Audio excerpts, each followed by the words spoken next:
Bismillahirrahmanirrahim. Assalamualaikum warahmatullahi wabarakatuh. Alhamdulillahilladzi khalaqal mauta wal hayata liyabluwakum ayyukum ahsanu amala wa huwal azizul ghafur. Asyhadu an la ilaha illallah wahdahu la syarikalah wa asyhadu anna Muhammadan abduhu wa rasuluh. Masya Allahu kan wa ma lam yasha lam yakun, la haula wa la quwwata illa billah. Qala Allah ta'ala fi kitabihil karim, a'udzu billahi minasy syaithanir rajim. Bismillahirrahmanirrahim. Ya ayyuhalladzina amanuttaqullaha haqqa tuqatih wa la tamutunna illa wa antum muslimun. Ya ayyuhan nas ittaqu rabbakumul ladzi khalaqakum min nafsin wahidah wa khalaqa minha zawjaha wa bassa minhuma rijalan katsiran wa nisaa'a. Wattaqullaha alladzi tasaaluna bihi wal arham, innallaha kana 'alaikum raqiba. Ya ayyuhalladzina amanuttaqullaha wa qulu qawlan sadida yuslih lakum a'malakum wa yaghfir lakum dzunubakum wa may yuti'illaha wa rasulahu faqad faza fawzan 'azima. Wa qala aidan qul la yastawil khabithu wat thayyibu walau a'jabaka kasratul khabith fattaqullah ya ulil albab la'allakum tuflihun. Wa qala Nabi sallallahu alaihi wasallam, man salaka tariqan yaltamisu fihil ilma sahalallahu tariqan ilal jannah. Sadaqallahul azim. Para ikhwan muslimin muslimat yang sama-sama mengharap ridho dan ampunan Allah semata, bersyukur di malam hari ini Allah beri kesempatan kepada kita untuk melangkahkan kaki kita menuju ke Masjid Baitul Muttaqin ini dalam rangka tolabul ilmi sekaligus silaturahim agar mudah kita dalam menggapai cita-cita, yaitu masuk ke dalam surga. Amin ya rabbal alamin. Salawat dan salam semoga Allah selalu melimpahkan dan mencurahkannya kepada insan teladan baginda Rasulullah Sallallahu alaihi wasallam, kepada keluarga, para sahabat dan pengikut yang setia hingga akhir zaman, dan mudah-mudahan kita termasuk ada di dalamnya. Para ikhwan sekalian, tidak diperhatikan bahwa sekarang sholat isya itu sudah hampir 7:30. Dengan kata lain, selesai sholat isya itu sudah hampir jam 8. Sementara kita tahu jadwal waktu taklim terutama itu belum berubah, masih jam 8. Harapannya tepat, alias jam 8 itu Amir Majelis sudah memulai dengan membuka salam minimal. Tapi ternyata diberikan waktu lebih cepat, artinya jam 7 atau bahkan sebelum jam 7 sudah isya, maksudnya biar leluasa waktu dari jam 7 sampai waktu isya sampai dengan jam 8 leluasa. Aja masih belum disiplin. Maksudnya kesantaian gitu loh. Sekarang diberikan lebih mepet. Maksudnya biar sekalian sebenarnya ya. Sudah tahu jam 8 itu sudah mulai taklim, sementara sholat isya selesai sudah hampir jam 8. Apa salah pertanyaannya? Kalau hadirnya kita untuk mengikuti taklim ini sekaligus niat sholat isya berjamaah. Oh, iya sekalipun muslimat nggak salah, karena ternyata walaupun secara pahala sholatnya muslimat di rumah lebih baik, tapi mungkin pelaksanaannya di rumah dengan di masjid belum tentu, gitu kan? Lebih nikmat mana sholat di masjid dengan di rumah? Apalagi sekaligus mengantar atau nemenin suami, mas sekalian kita berangkat biar sholat isyanya berjamaah. Sebenarnya suami yang ditekankan, tapi karena memang istri mendukung, ayo berangkat. Itu subhanallah para ikhwan. Ya, apapun nasihatnya kalau memang belum juga mau merubah diri, tetap susah diharapkan. Karena ada ayatnya gini, innallaha la yughayyiru ma biqaumin hatta yughayyiru ma bi anfusihim. Allah enggak akan merubah. Yang malas tetap aja malas. Yang lelet tetap aja lelet gitu. Kalau memang dia tidak mau mencoba untuk lebih baik, untuk merubah, Allah nggak akan mau merubah. Sekalipun didoakan oleh siapapun. Maka buat kita semuanya para ikhwan, mumpung kita ada di akhir tahun 2021, yang harapannya ke depan kita sudah, kan pekan depan itu sudah tanggal 1. Iya kan, Sabtu depan sudah tanggal 1 ya. Kalau nggak salah. Gitu. Sudah tanggal 1. Ya sekarang kita evaluasi, mau tetap seperti ini. Kepada waktu taklim masih dianggap lelet, masih dianggap santai, belum mau mempersiapkan, masih lebih disiplin dengan waktu kerja atau waktu sekolah. Jujurlah, sesibuk apapun istri kita, sesibuk apapun kita sebagai orang tua, kalau tahu anak TK masuknya jam 6:30, umpama berani berangkat jam 8. Nggak bisa. Jangankan kok terang, hujan juga tetap aja dianterin pakai payung dan jas hujan. Begitu. Mohon direnungkan para ikhwan. Masih belum juga menyadari akan bencana dan musibah yang sudah Allah berikan untuk bisa kita lihat, untuk bisa kita dengar, untuk bisa kita rasakan, agar kita tidak lagi terjerumus seperti itu para ikhwan. Satu. Yang kedua para ikhwan, ibarat badan kita ini tumbuhan, itu butuh adanya siraman. Gitu. Dan siraman juga ada dua, ada siraman rohani, ada siraman jasmani. Tahu jasmani? Apa jasmani? Badan kita disiramin selain dengan mandi. Tahu mandi?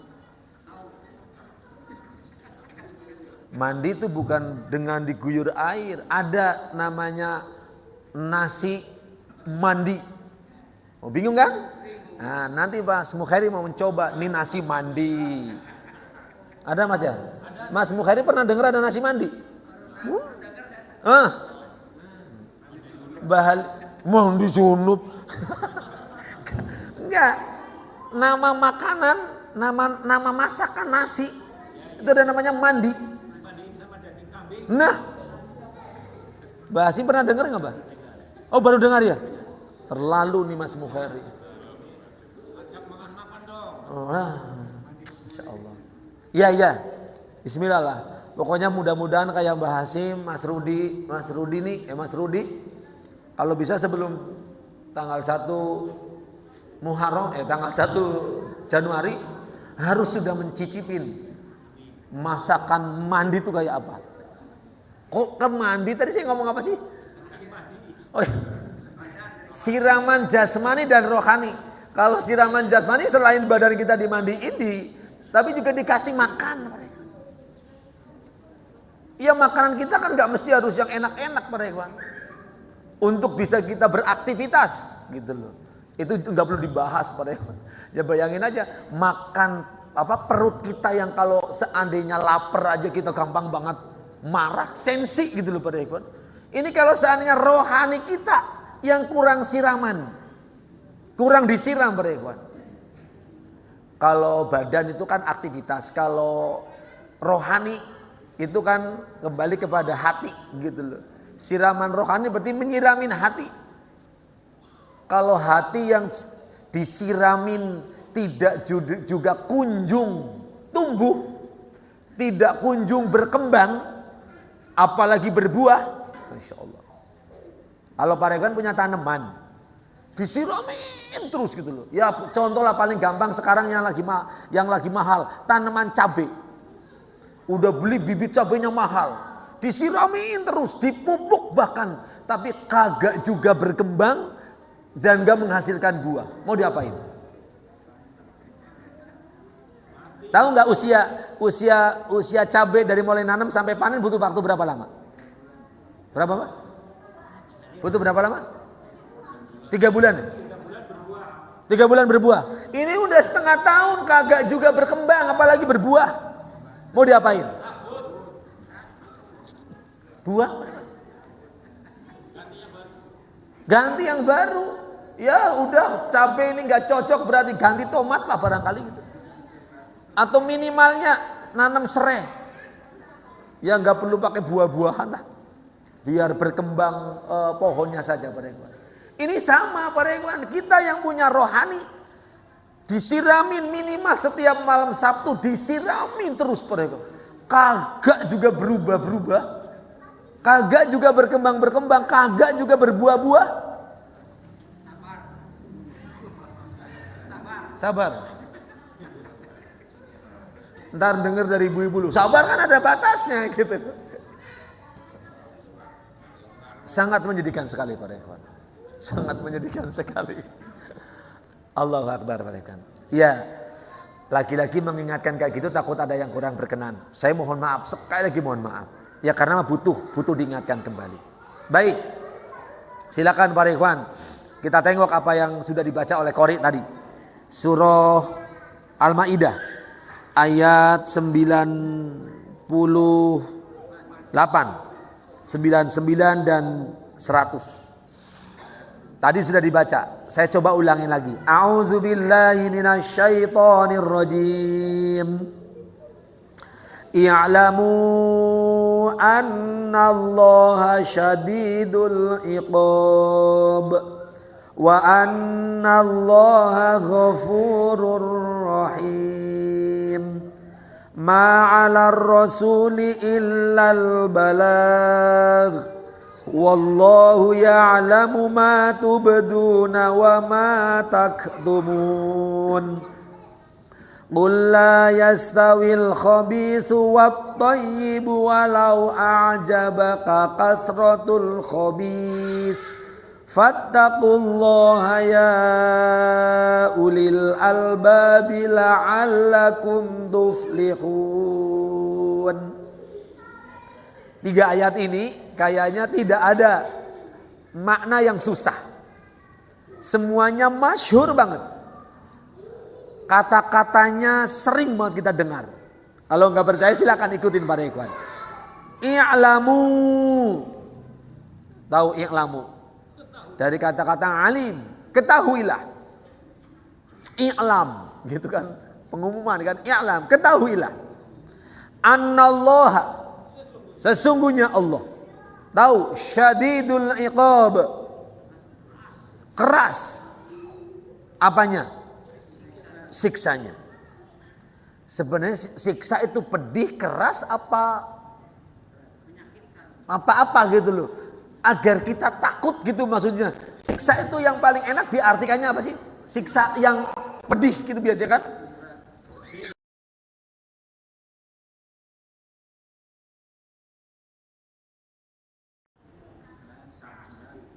Keras, dahsyat gitu loh para ikhwan. Tapi sayang, ini juga cuman info. Dalam Al-Quran cuman info para ikhwan.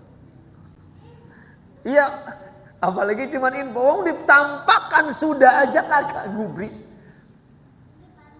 Ingat, ketahui kata Allah, ketahuilah Allah itu sangat dahsyat siksanya. Yang kedua para ikhwan. Wa annallaha Ghafurur Rahim. Apa artinya? Sesungguhnya Allah Maha Pengampun, Maha Penyayang. Apa Pak Ikhwan? Ini kok Allah jejerkan begini nih. Satu sisi Allah sangat keras siksanya, sangat dahsyat siksanya. Tapi sisi lain itu Allah Maha Pengampun gitu. Tahu nggak maksudnya Pak Ikhwan? Ini kadang-kadang gini. Kita sering disindir, ngapain baca Quran banyak-banyak kalau nggak tahu artinya? Kan sering gitu banget ya. Akhirnya down. Orang yang ikut program One Day One Juice down. Iya ya, ngapain juga baca Quran kalau nggak tahu artinya? Sekarang saya balik tanya, emang kalau orang yang sudah baca artinya ngerti atau paham? Iya coba, ini kan gini, kalau baca Al-Qurannya nggak paham, oke lah maklum kita bukan orang Arab. Tapi setelah dikembalikan ke bahasa kita, bahasa Indonesia, mungkin nggak kita nggak paham? Mungkin. Coba maksudnya apa ini? Ketahuilah bahwasanya Allah sangat keras siksanya. Dan bahwasanya Allah Maha Pengampun lagi Maha Penyayang. Paham nggak? Kenapa nggak paham? Orang udah kembali ke bahasa kita kok.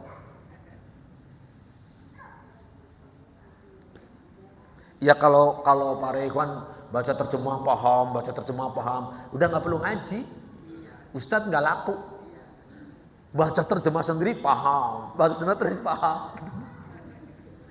Padahal jelas sekali para ikhwan, sesadis-sadisnya Allah menyiksa manusia atau sebesar-besarnya dosa manusia. Ingat, Allah masih Maha Pengampun. Kapan kira-kira? Selagi apa? Iya, selagi napas masih belum sampai tenggorokan, sesadis apapun siksanya Allah, seberat apapun dosanya manusia, Allah masih Maha Pengampun, Allah masih Maha Penyayang. Jadi nggak ada kata terlambat kita untuk melakukan kebaikan dan taubat, belum ada kata terlambat. Walaupun usia kita udah mungkin di atas 60 atau 70, belum terlambat kalau memang mau memperbaiki. Ya cuma suruh berubah, memperbaiki, mendisiplinkan waktu saja. Belum mau. Disiplin coba waktunya. Kemarin udah saya tawarkan kepada para ikhwan. Yang membuat kita belum bisa disiplin waktu taklim. Itu apa karena memang sholat berjamaahnya yang belum disiplin.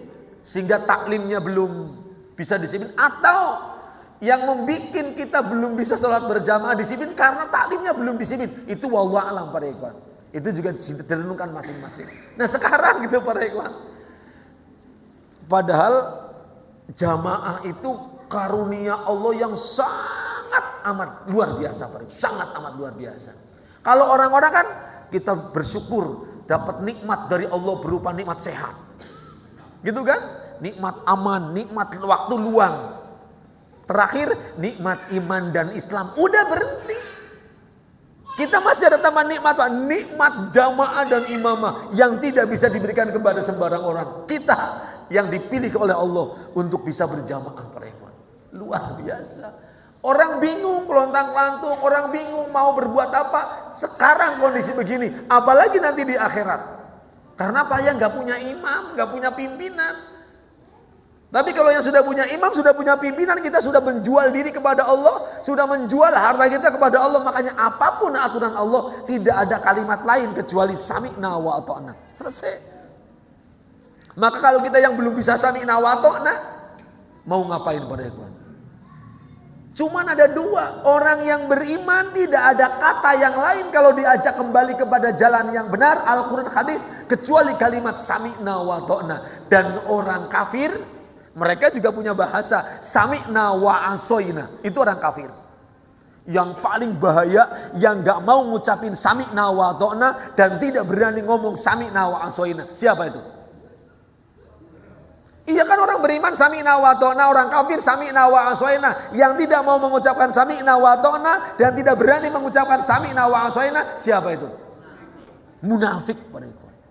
Masya Allah. Yang munafik itu lebih dahsyat daripada corona mereka. Iya kalau corona kan tidak boleh disolatinya hanya oleh tim medis. Awas jangan deket-deket. Nggak boleh disolatin. Sekalipun oleh keluarga. Alasannya apa?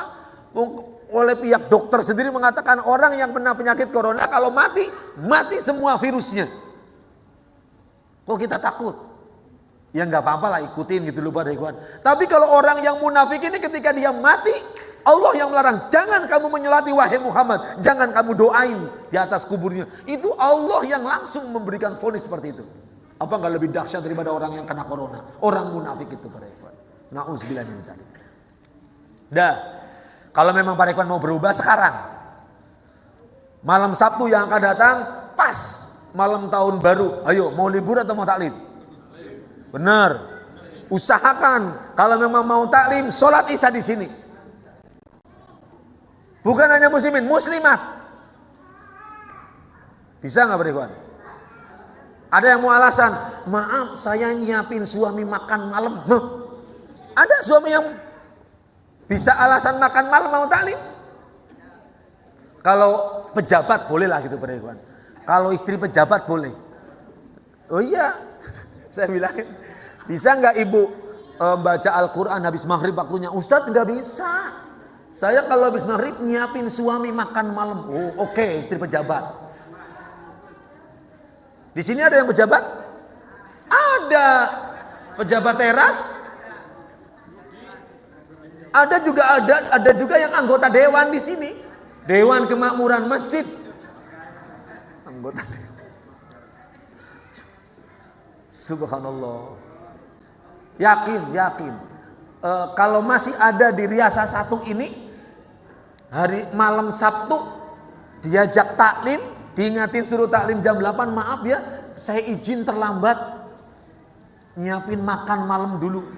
Bisa nggak makan malamnya khusus malam Sabtu itu habis maghrib? Jadi Isya sudah sholat berjamaah bersama ke masjid. Kalau besok malam tahun baru taklim juga masih terlambat, maaf, mau ngarepin kapan lagi nggak tahu. Mau ngarepin berubahnya kapan lagi gitu. Ada yang masih belum hafal surah Wal Asri. Ya, masih ada yang belum hafal Wal Asri. Bahwa ancaman Allah, rugi orang yang tidak memperhatikan waktu. Apalagi kalau mau dibandingkan antara waktu taklim dengan waktu kerja, itu juga lebih disiplin waktu kerja. Masya Allah. Dah, satu dulu. Saya berhenti dulu satu.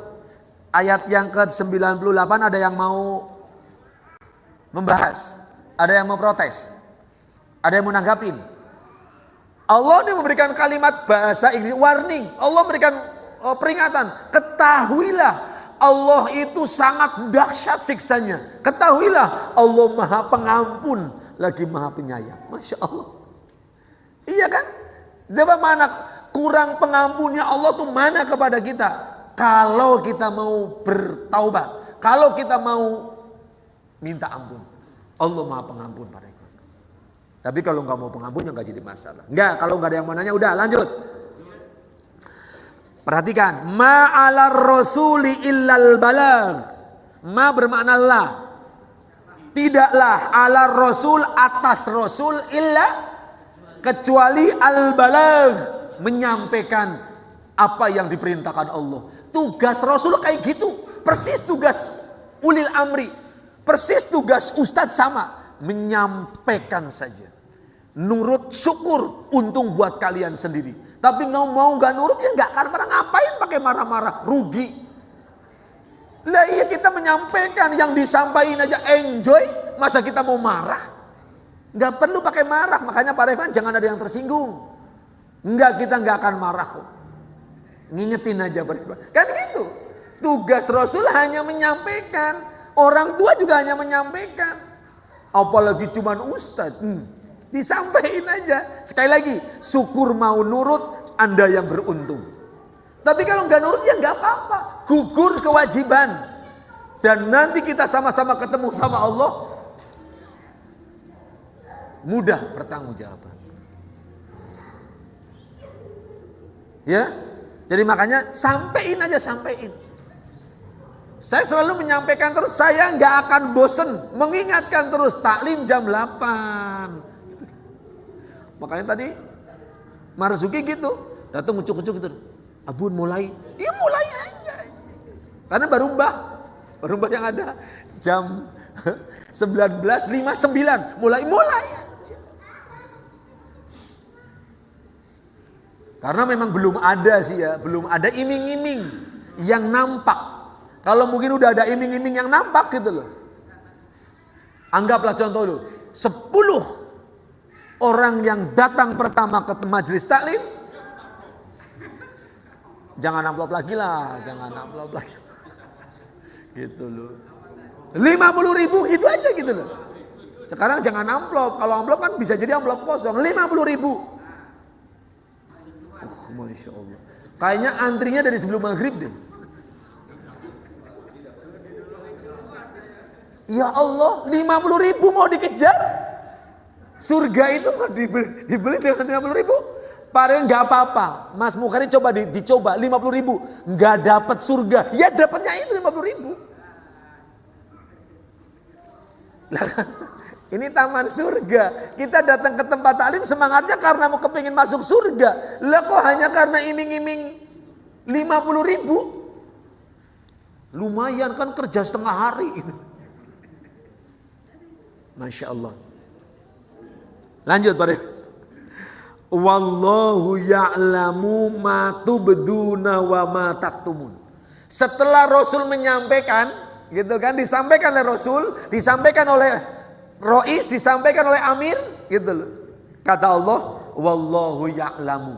Artinya Allah Maha mengetahui ma tubduna, apa yang kamu tampakkan, wa ma taktumun, lawannya. Dan apa yang kamu sembunyikan, Allah tahu. Setelah disampaikan oleh Rasul, siapa yang paham, siapa yang gak paham, Allah tahu. Siapa yang niatnya melaksanakan dan siapa yang Allah tahu gitu. Sudah, kalau sudah Allah tahu, ngapain pakai dipaksa-paksa? Mudah-mudahan para ikhwan, di akhir tahun 2021 ini, kita akan benar-benar mau mencoba, kepengin hidup kita lebih tenang gitu kan, menyongsong husnul khotimah gitu. Jadi jangan sampai doa husnul khotimah sudah mati baru doa yang husnul khotimah. Sekarang kita siapkan. Bila perlu husnul khotimah itu salah satunya ya meninggalnya di tempat taklim gitu loh. Oh gitu ya. Lah kemarin siapa? Gubernur Jawa Barat siapa? Wali kota ya? Wali kota Jawa Barat? Jawa Pura di sini. Oh Bekasi. Wali kota Bandung. Siapa itu? Oh, coba. Meninggalnya mau khotib. Semua tanggapannya nggak ada yang negatif, positif semuanya. Masya Allah. Meninggal mau khotib. Itu kan ustaz. Wajar dong dari khotib. Meninggalnya pas mau taklim. Ada yang punya cita-cita kayak gitu? Belum lah, belum siap. Lah, emang kalau belum siap kenapa emang? Nunggu apa? Hah? Iya, kapan siapnya kalau boleh tanya?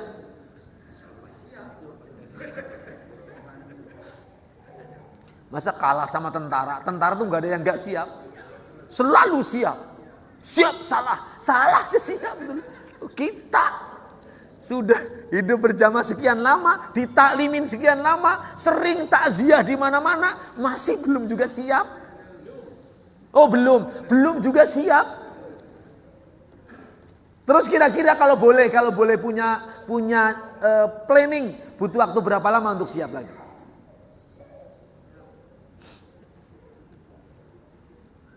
Yakin belum ada yang siap?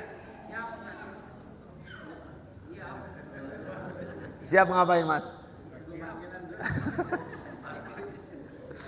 Subhanallah. Gini. Mau ngomong siap ataupun tidak, kalau memang itu sudah waktu ajal, nggak bisa. Mau dihalangin pakai apapun, dibayar pakai apapun, umpama di material ada yang jual nyawa, nggak bisa. Apalagi nyawa, mau nyari darah yang cocok aja susah. Sama-sama darahnya merah, darahnya apa? O, ini darahnya apa? B, nggak ketemu, susah nyari darah. Ini apalagi nyawa, emang nyawanya sono cocok dengan kita? Belum tentu para ikhwan. Dan nggak bisa. Sekalipun ada cocok nyawa, nggak bisa ditaruh di tempat kita. Kenapa? Ajalnya sudah datang. Mau dibela, mau dibentengin, mau dibayar, nggak bisa. Masya Allah para ikhwan. Ya, Allah tahu apa yang nampak dan Allah tahu apa yang tersembunyi. Maksudnya tahu nggak? Yang nampak apa?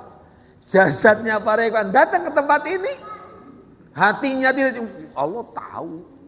Apalagi umpama ada yang taklim karena nggak enak sama Mbah Halimi. Oh Allah tahu banget gitu. Umpama gitu. Hah?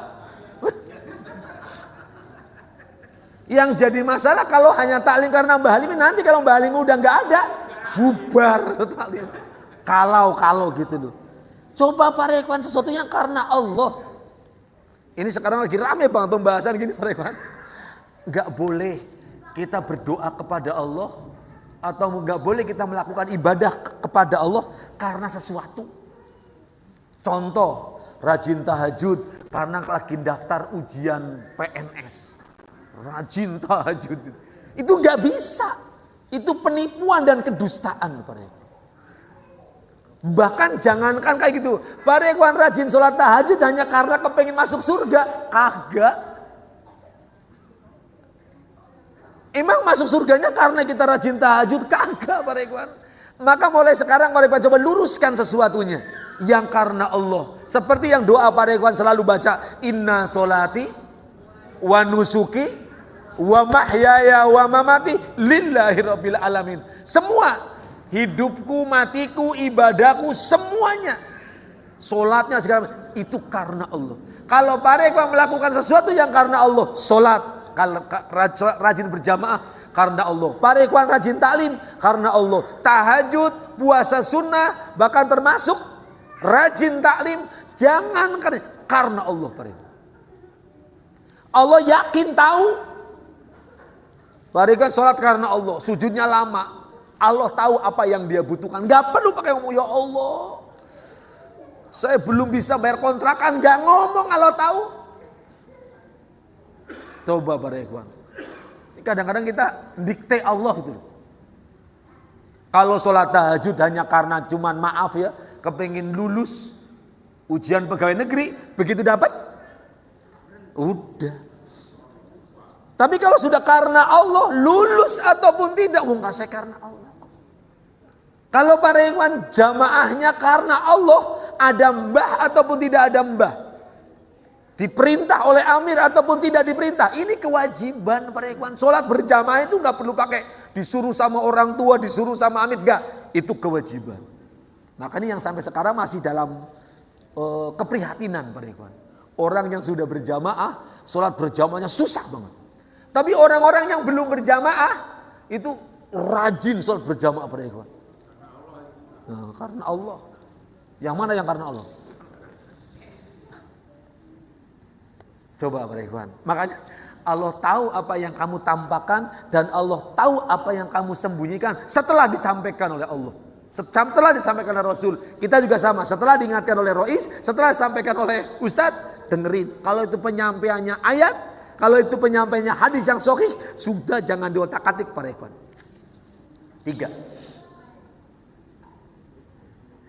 Qul. Artinya katakan wahai Muhammad, la yastawi, tidak sama, al-khabith, buruk, wat thayyib. Tahu dari mana kalau thayyib baik? Dari mana thayyib itu gak pulang-pulang 3 lebaran? Dari mana thayyib artinya baik? Thayyib. Oh biar kalau thayyib gini sih ya. Iya, thayyib baik. Coba ingetin Bang Thayyib. Udah tidak lagi saatnya agar thayyib itu kembali kepada yang baik, sebenar-benar kebaikan. Tidak sama antara yang buruk sama yang baik tidak sama. Paham gak Pak Ikhwan? Iya, gak sama lah. Orang yang sholatnya karena Allah, orang yang taklimnya karena Allah, orang yang ibadahnya karena Allah, mesti beda dengan yang karena orang lain. Gak sama. Yang baik sama yang buruk. Nah ini berbicara masalah baik Pak Ikhwan. Baik itu ukurannya dalil. Kalau ada dalilnya itu baik. Tapi sebaik apapun menurut manusia kalau nggak ada dalilnya maaf. Nggak baik. Itu hanya ya nilai dunia saja Pak Ikhwan. Allah katakan gini, ini yang berat banget nih. Walau a'jabaka kasratul khabis. Walau itu bahasa Indonesia ya. Walau itu bahasa Indonesia. Walau gitu. A'jabaka. Dari kata-kata ta'ajub. Tahu artinya ajub? Kagum. Walaupun mengagumkan kamu, kasrotu itu kebanyakan al-khabis yang buruk. Biasanya justru yang buruk mengagumkan. Gitu depan. Gitu. Intinya gini.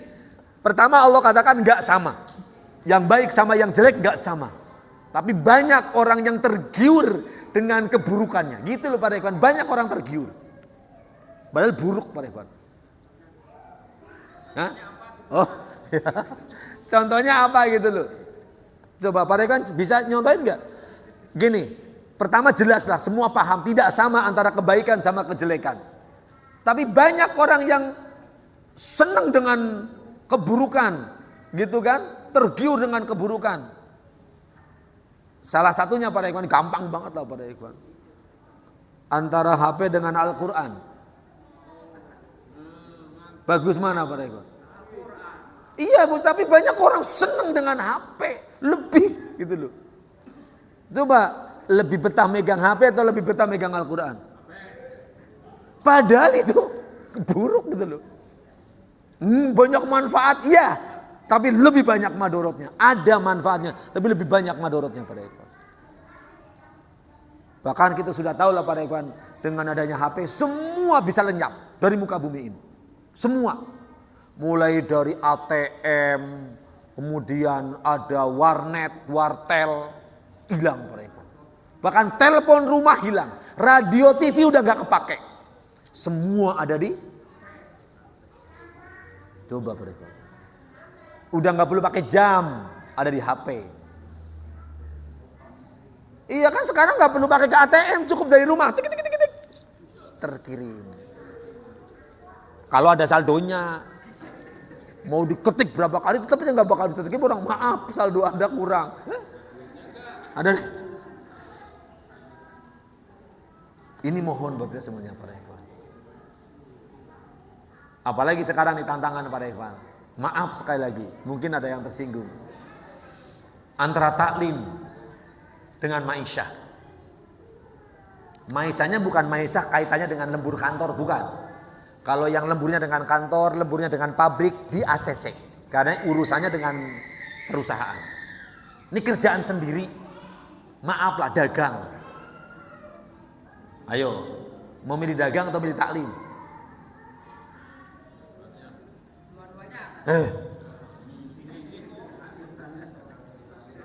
Dagangnya mulai habis asar sampai jam 10 malam. Ayo, mau milih taklim atau milih dagang? Coba mikirnya gini Pak Ikhwan, dagang nyari apa? Duit, maksudnya rezeki. Gitu kan? Yang ngasih rezeki siapa? Mau sampai mencret nggak bakal Pak Ikhwan. Rezeki itu akan kumpul walaupun dapat banyak.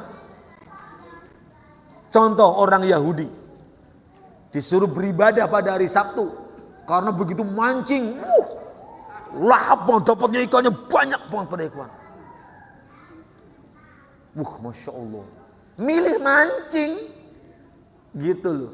Apalagi sekarang, lah saya kalau nggak dagang, dapur saya nggak ngebul, pengen ngebul. Ya tadi saya kok nggak habis pikir, maaf ya, saya justru sekarang penghasilan dari dagang ini. Ya saya mikir, ya Allah, yang ngasih penghasilan kamu tuh siapa? Gitu. Nggak berpikir Allah yang ngasih. Lah sementara ini yang bikin majelis itu siapa? Apalagi kan dagang kok pas dengan waktu. Emang nggak bisa dagangnya lebih awal, mulai habis zuhur gitu umpamanya gitu. Atau sekalipun maaf untuk hari malam Sabtu off. Yakin nggak Pak Rekwan? Rezeki itu nggak bakal kemana. Umpama nih, karena malam Sabtu off, kemudian malam Ahad taklim Pak Rekwan. Malam Ahad dagang. Bisa 3 kali lipat hasilnya. Mungkin nggak? Ya mungkin, tapi masalahnya yakin apa enggak? Hah? Harus Pak Rekwan. Kayak gini, rezeki Allah nggak bakal berikan kepada siapapun enggak. Anggaplah rezekinya Mas Rudi kalau memang udah mau dikasih 100 juta, nggak bakal kurang dari 100 juta. Itu milik Rudi. Walaupun Mas Rudi belum datang, Allah kasih, ya udah besok kalau datang dikasih. Jadi nggak ada keterkaitannya dengan kerjaan, nggak ada, dagang nggak ada Pak Rekwan. Cuman maaf, selama ini kita matematikanya masih di sini, gitu ya. Ya iyalah orang sehari umpamanya omsetnya 300 ribu, lah kalau saya hari ini nggak kerja, hari ini saya nggak dagang. Matematikanya apa Pak Rekwan? Waduh, sayang banget 300 ribu. Kamu jual akidah kamu dengan harga yang murah, ya 100 ribu. Ini beberapa pekerja yang saya dengar besok tanggal 25 ada tantangan Pak Rekwan. Yang mau masuk lembur 400 ribu. Ayo mau lembur atau kagak Pak Rekwan?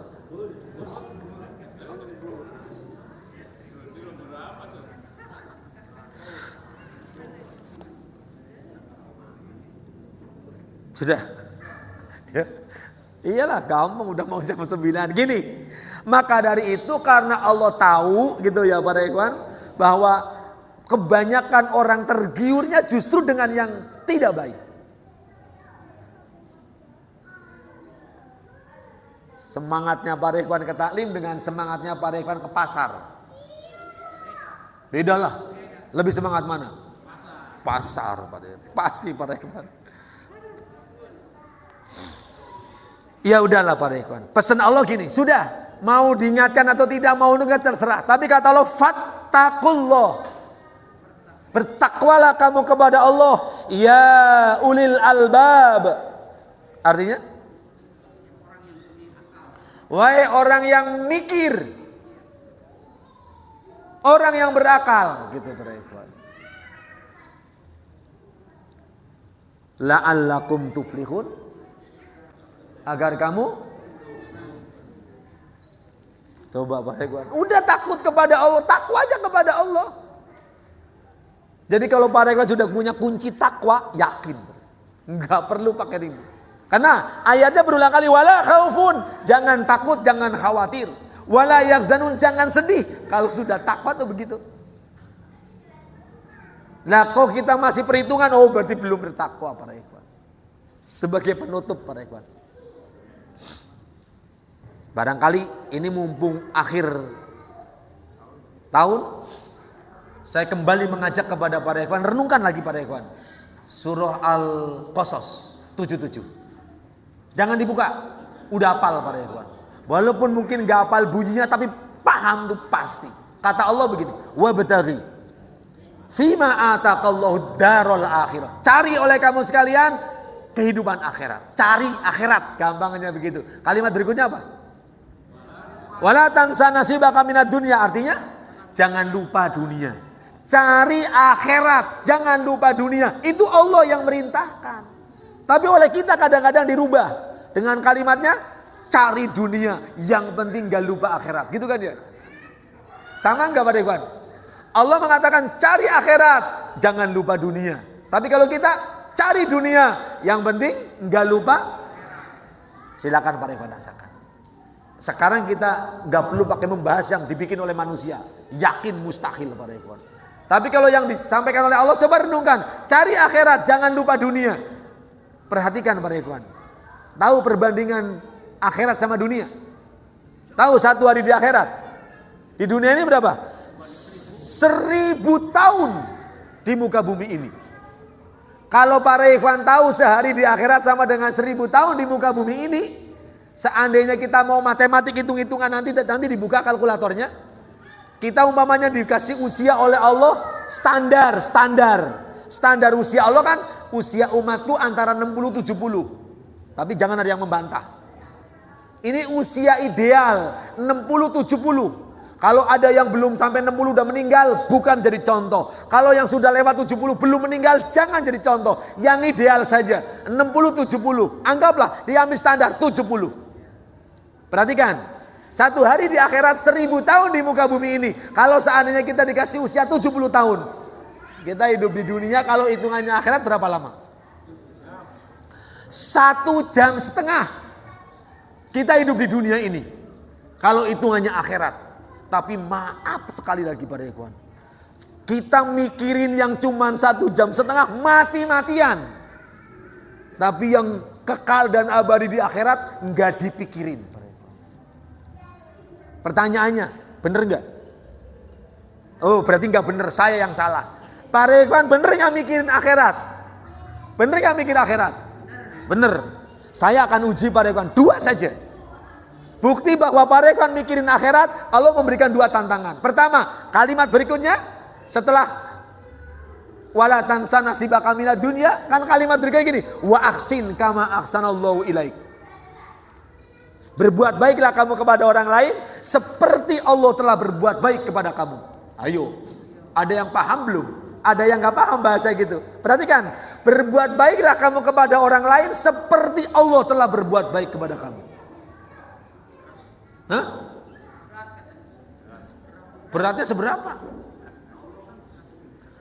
Ini banyak orang yang gak bisa berbuat baik kepada orang lain karena kita gak pernah merasa dapat kebaikan dari Allah gitu. Kalau cuman bahasanya terlalu liar, begitu bahasanya bebas, berbuat baiklah kamu kepada orang lain seperti Allah telah berbuat baik kepada kamu, masih susah dicerna. Sudah saya kasih matematik yang gampang aja. Kasih matematik yang gampang. Umpama rezeki yang Allah berikan kepada kita sebulan. Standarnya sebulan pada ikhwan. Anggaplah.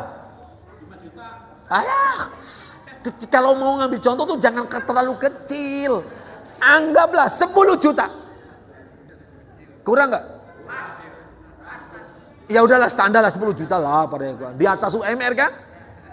10 juta. Itu kebaikan yang Allah berikan kepada kita. Bukti bahwa kita percaya dan memikirkan akhirat, Allah katakan, ayo berbuat baik kepada orang lain seperti yang Allah berikan kepada kamu kebaikannya. 10 juta. Kasih 10 juta, bisa enggak? Mikirnya begini Pak Ridwan, loh saya makan apa? Masya Allah, Allah yang nyuruh, bukan ustadz, Allah yang nyuruh.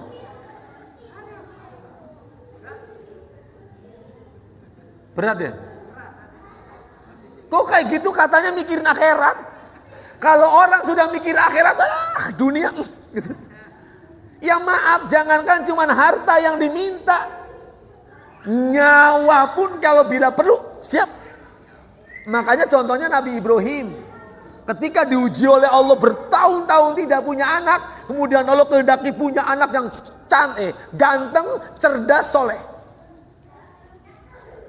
Kalau para ikhwan seandainya jadi Nabi Ibrahim, lama banget berpuluh-puluh tahun gak punya anak, lo kok dapat anak laki-laki, ganteng, cerdas, soleh. Kemarin kata Mbah Halimi ada yang 2 tahun hafiz Quran, ini baru 6 bulan hafiz Quran. Loh, 6 bulan kok hafiz Quran emang udah bisa. Coba para ikhwan, Allah mikir gini, oh jangan-jangan Nabi Ibrahim lebih suka, lebih sayang kepada anaknya. Walau uji, Ibrahim sembelih anakmu. Ini Allah nyuruh kepada Ibrahim. Yakin Nabi Ibrahim sebagai manusia biasa mikir, ya Allah berpuluh-puluh tahun gak punya anak, begitu punya anak yang lagi seneng-senengnya disuruh disembelih. Karena perintah Allah gak pikir panjang. Hei Ismail, saya diperintah oleh Allah untuk menyembelih kamu. Luar biasa, memang dasarnya anak soleh ya. Wahai ayah, kalau itu perintah Allah, laksanakan. Subhanallah. Gila bapak. Gitu. Kalau seandainya anak sekarang ditawarin kayak gitu, Joni, umpamanya gitu loh. Saya disuruh Bapak disuruh sama Allah suruh nyembelih kamu. Bapak gila gitu loh. Coba bayangin. Tapi orang sekarang dibilangin gila seneng. Saya beberapa kali lihat ada ibu-ibu yang dibilangin gila tuh langsung happy. Contoh para ikhwan, ketika dia ada ibu-ibu 3 orang jalan gitu loh. Nggak tahu cerita apa kok tiba-tiba ada temannya bilang gila lu. Ketawa para ikhwan. Nggak tahu ceritanya apa kok tiba-tiba gitu loh. Gila lu gitu loh. Dibilangin sama temannya bilang gila gitu loh. Kok langsung seneng. Memang zaman sekarang gitu, kalau dibilangin solehah malah nggak suka, tapi dibilangin gila malah seneng pada itu. 1, berat semua tantangan tadi. Suruh berbuat baik kepada orang lain seperti Allah berbuat baik kepada kita. Padahal gitu. Umpamanya saya bilang sama Mbah Hasim, motor legenda kasih orang. Kasih itu orang itu yang seberang, kasih. Mbah mau ngelaksanain nggak, Mbah? Saya yang nyuruh, Mbah. Legendanya kasih ke orang. Saya nyuruh bukan cuma-cuma, Mbah mau saya ganti yang baru gitu maksudnya gitu loh.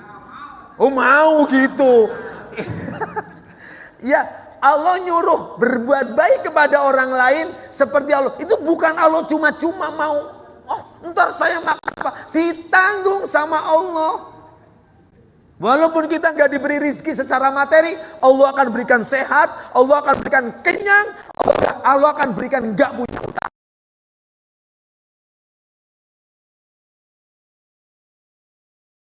Masukin ke sini susah, Pak. Iya karena ini hitungannya hitungan matematik. Tapi kalau ini hitungannya iman, siap. Coba Pak. Dah 1, itu berat. Yang kedua Pak. Setelah wa ahsin kama ahsanallahu ilaik, yang kedua wala tabghil fasad fil ard. Awas, jangan kamu membuat kerusakan. Kalau bahasa ayatnya jangan kamu membuat kerusakan, yang terlintas di benak apa Pak Ikhwan? Oh enggak, saya enggak pernah membuat kerusakan. Kayak gitu. Apa yang Pak Ikhwan terlintas di benak? Gimana nggak bikin kerusakan? Pertama, sholat berjamaahnya masih malas, kerusakan. Lah orang sudah berjamaah, orang sudah berbaiat, sholat berjamaahnya susah, kerusakan pada ikhwan. Yang sudah berjamaah, tapi sholatnya nggak mau rapat, kerusakan pada ikhwan. Apalagi sudah berjamaah diamanatin suruh taklim setiap malam Sabtu, kagak juga taklim, kerusakan pada ikhwan. Nah kalau udah kerusakan, apa yang mau terjadi? Apa yang mau Allah berikan kepada kita para ikhwan? Kata Allah, kalau orang yang bikin akhirat gak bakal mikir kerusakan. Enggak, saya gak mau. Selama ini saya salah, saya bertobat kepada Allah, saya akan memperbaiki diri. Apalagi kalau sampai ada maaf, istri kau tidak nurut sama suami, kerusakan yang dahsyat para ikhwan. Lebih-lebih istri itu hafiz Quran, kerudungnya gede, saum sunnahnya bukan hanya Senin Kamis, Daud. Tapi sama suami masih ngeselin para ikhwan. Itu kerusakan yang sangat besar para ikhwan. Masih ada ibu-ibu yang berani sama suami? Enggak ada lah, orang lagi ngaji. Iya, jadi bukti bahwa kita mikirin akhirat sudah tidak lagi akan melakukan kerusakan. Sekecil apapun kerusakan itu para ikhwan. Ya kalau masih ada maaf di antara kita yang sudah rajin tali masih berani makan tangan kiri. Masih banyak yang berani makan sambil berdiri. Masih ada yang mau minum dan makan tidak habis. Itu kerusakan para ikhwan. Yang jadi masalah, yang melakukan gitu maaf, orangnya pakai baju koko. Muslimatnya kerudungnya gede. Lo makan gak bersih. Kalau yang makan kayak gitu orang nggak berkerudung, nggak perlu pakai dibahas, biarin aja. Ini berkerudung. Na'udzubillahi min dzalik. Wallahu la yuhibbul mufsidin. Allah paling nggak suka orang-orang yang melakukan kerusakan. Kerusakan bukan hanya kerusakan fisik materi, tapi kerusakan akidah, kerusakan hukum. Hukum dirusak oleh Allah, oleh kita semuanya. Gara-gara apa? Ya tadi, cinta dunia.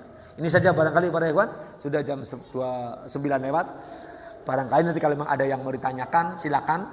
3 ayat yang kami sampaikan pada kesempatan malam hari ini 98, 99 dan 100. Lebih kurangnya mohon maaf, yang benar milik Allah, yang salah dari saya. Akhirnya billahi taufiq wal hidayah wal afu minkum. Wassalamualaikum warahmatullahi wabarakatuh.